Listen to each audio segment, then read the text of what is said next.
Hi, I'm Larry Pierce, and this is a video about staying warm with wood heat. I've been in Canada now for 30 years, and of that time, 25 years or so, I kept my house warm with wood, kept my kids warm, family warm, and you can do it too. It's an extremely cheap way to heat your house, but you gotta know a few things. You have to know about kinds of wood, you have to know about how to build a proper fire, and we're gonna go through all that.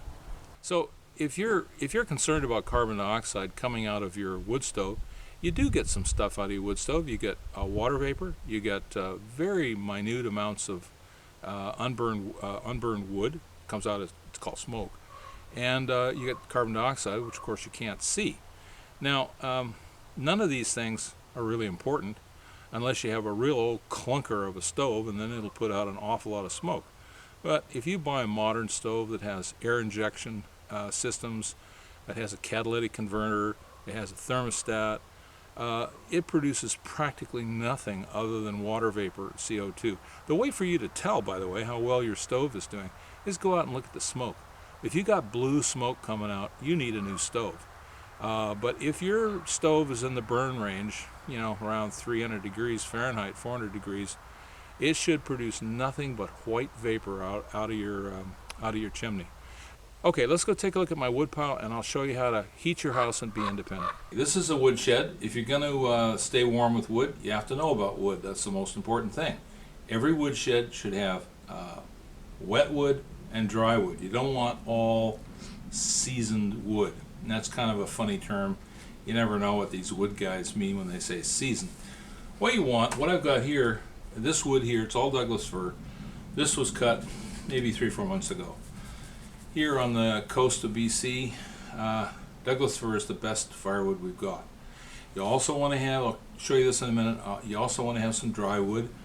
Typically the ratio would be about 3/4 wet, 1/4 dry. So make sure you buy enough wood every fall so that you have some left over in the spring, can sit there, dry out some more, because you need dry wood to get the stove going sometimes when you have let it get too cold. Get it going in the morning sometimes, building a new fire. These two pieces of wood, one is cherry, that's this one, and the other one is alder, that's this one. The cherry is about 25 years old, and the alder is about 7 years old. You can see they're almost exactly the same size. So the cherry is much denser, burns hotter, burns longer. The alder is good for getting the fire started, and that's about it.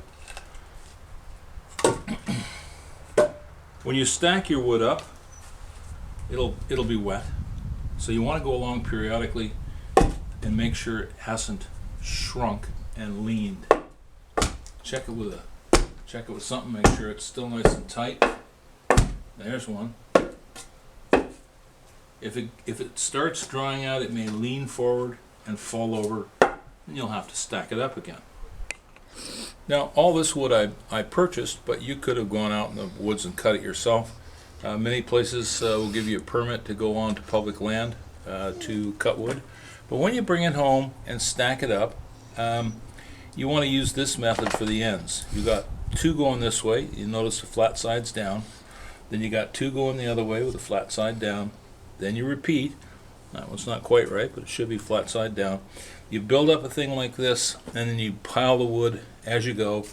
When you get to the very top, you just make a big pile on the top so that you don't have too much pressure. Now this is the dry wood.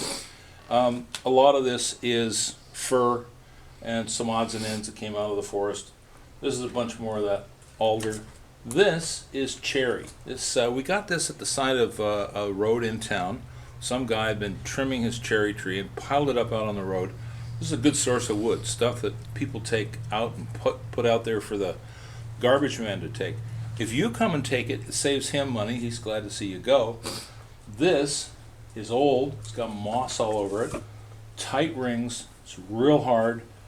It'll make a wonderful night fire. Or for those super cold days, you throw a piece of that in there, and it'll really keep you a lot warmer than just softwood, which is what Douglas fir is.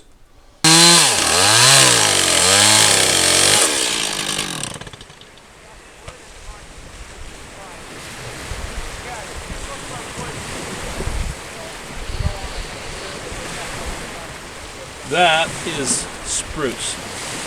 It's okay, but it's not as good as Douglas fir. I wouldn't bother trying to get this piece out. It's got no salt soaked in around the edges. Still good and sound, no rot, but you know, it's not the best firewood. Let's see what this one is.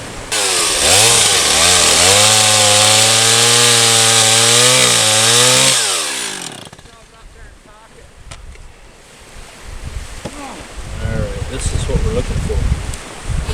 That's Douglas fir. Got this nice red center. It was hard to cut through, harder than this.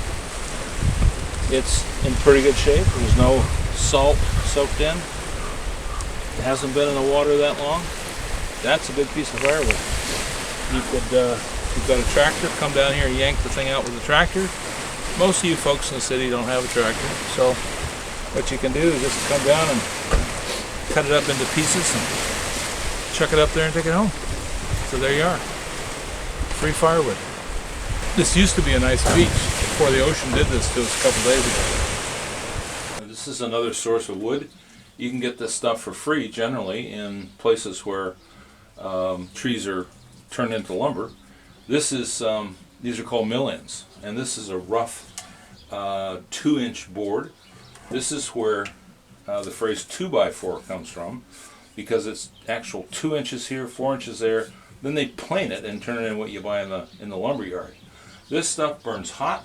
You got to stack it in tight into your stove because it's all kiln dried.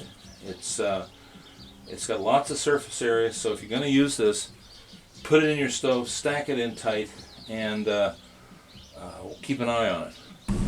A standard pickup truck box, full to the top of wood, is 1/2 cord. A cord of wood is 4x4x8. That's good. That's good. Don't let them sell you anything less than that. If you enjoyed this video, and if you're a do-it-yourselfer or somebody who would like to learn about tools and how to fix things, I've written a book.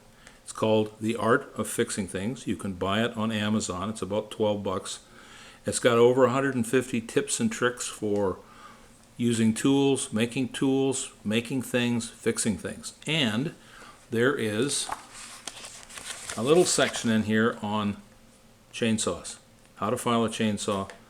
And believe me, if you're going to have wood heat, or if you're going to own a chainsaw, you're going to need to know about this. So there you go. The Art of Fixing Things. You can get it on Amazon for about 12 bucks. Thanks.